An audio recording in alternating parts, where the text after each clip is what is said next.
Today, I'm going to teach you how to end a class meeting for everyone in Microsoft Teams. This is particularly useful when you're the organizer or host of a meeting and need to close the session for all participants at once, rather than just leaving yourself.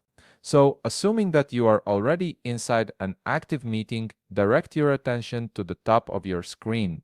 Here, you'll find the meeting controls that allow you to manage various aspects of your session. Look for the Leave button, which is typically displayed prominently in the control bar.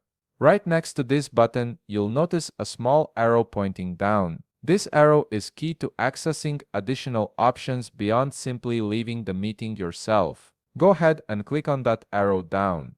Once you click the arrow, a drop-down menu will appear with different options for how you want to exit the meeting. This is where you gain control over whether you're just stepping out yourself or closing the entire session. From this menu, select End Meeting. This option is specifically designed for hosts and organizers who need to terminate the meeting for all attendees simultaneously.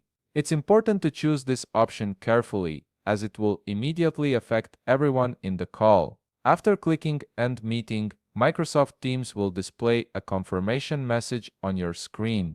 This is a safety feature to prevent accidental meeting closures, which can be disruptive, especially in educational or professional settings.